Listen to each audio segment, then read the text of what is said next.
Bonjour à toi, aujourd'hui je voudrais te parler, comme je te l'ai dit hier, de l'incohérence par rapport à l'utilisation du port du masque et donc de pouvoir travailler avec ces incohérences pour pouvoir éveiller les personnes.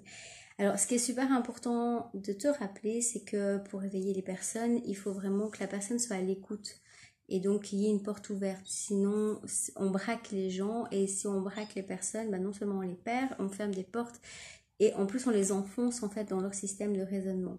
Donc c'est extrêmement important de le faire quand on sent qu'il y a une porte ouverte finalement et de le faire avec respect, calme et bienveillance. Voilà, donc aujourd'hui je voudrais parler avec toi sur l'incohérence de l'utilisation des ports du masque parce que finalement les personnes sont convaincues que cette obligation imposée dans la situation actuelle a un effet bénéfique et donc le problème c'est que ça devient une croyance et donc comme je te l'ai dit dans la vidéo précédente, cette croyance elle arrive aussi au fait que les gens commencent à juger d'autres personnes qui ne l'ont pas comme étant des personnes égoïstes sans avoir de réflexion sur ce qui est en train de se passer. Donc voilà, je trouvais que c'était intéressant de parler de la manière dont ça se passe au niveau du port du masque parce que franchement, si tu observes vraiment autour de toi la manière dont les gens portent le masque, je pense que ça peut faire même plus de dégâts que de ne pas en avoir. Et donc, première chose à savoir, et donc je te mettrai dans la description toutes ces choses-là, c'est que la ministre en France a bien dit au mois de mars qu'il fallait une formation pour mettre un masque. Et donc ça, c'est vérifiable. Effectivement, les gens qui travaillent dans les milieux hospitaliers ont des formations parce qu'un masque, ça se met pas n'importe comment. Il y a des mesures à respecter si on veut bien sûr qu'il tienne sa fonction. Or, nous, citoyens, n'avons jamais eu cette formation. Alors, on a eu quelques recommandations de médecins pour ceux qui ont regardé, mais officiellement, on n'a jamais eu de formation. Alors, comment une personne sans formation pourrait utiliser un masque et protéger les autres à bon escient? C'est déjà une question intéressante à se poser. Parce que finalement, ce qui se passe, c'est que normalement, avant de mettre un masque, à ce que j'ai vu dans les vidéos, il faut se laver les mains, il faut toucher seulement les élastiques et pas toucher le masque. Une fois le masque posé, on ne peut pas le toucher, même pas pour remonter au niveau du nez, sinon il faut changer de masque. Il faut le changer si on prend des masques chirurgicaux tous les 3-4 heures.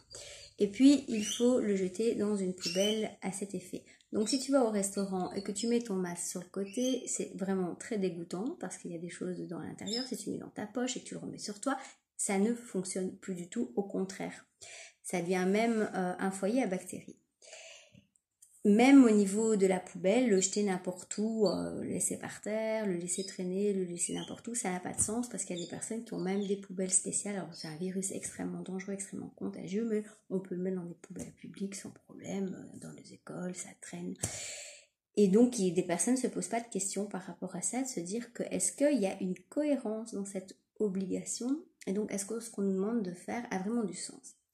D'autres incohérences qu'il y a, énormes, c'est qu'on demande aux enfants du même classe de porter leur masque toute la journée. Et bien sûr, ils le mettent sous le nez, ils l'enlèvent, là, ils le remettent, qui sert à rien. Et par contre, quand ils vont manger ensemble ou quoi, là, ils vont l'enlever. Alors que, voilà, c'est... Puis de toute façon, les adolescents, ils ne respectent pas, et c'est très bien.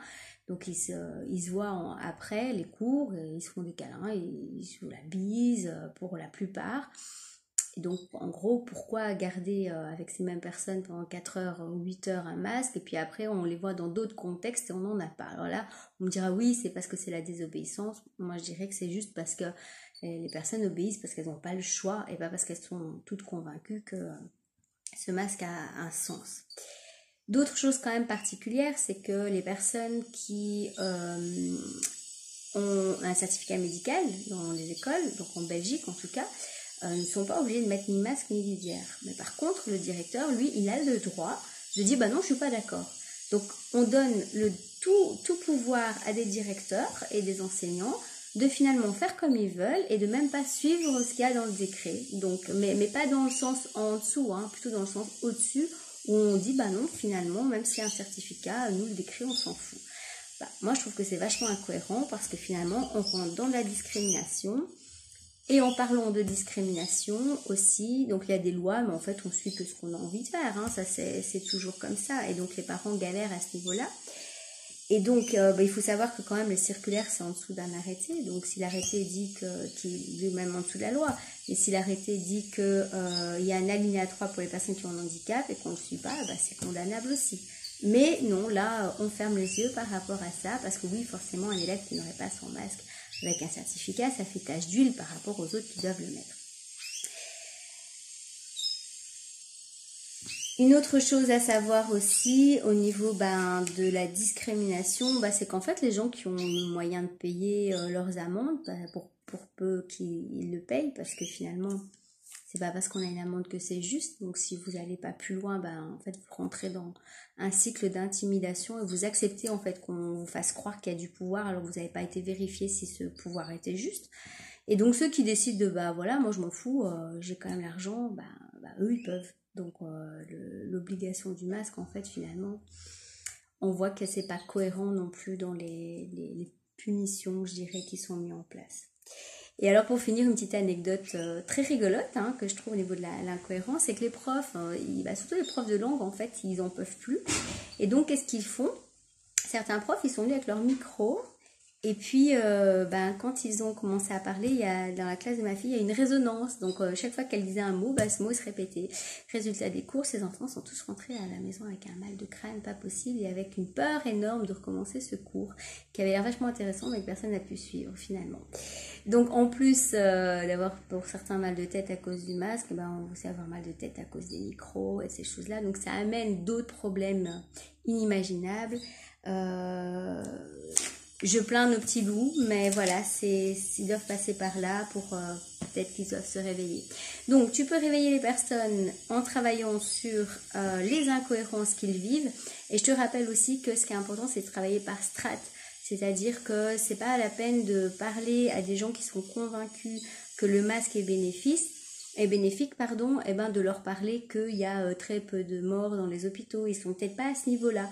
Donc c'est aussi important de respecter le niveau des personnes dans la manière de communiquer. C'est pas de la manipulation, c'est de la bienveillance communicationnelle.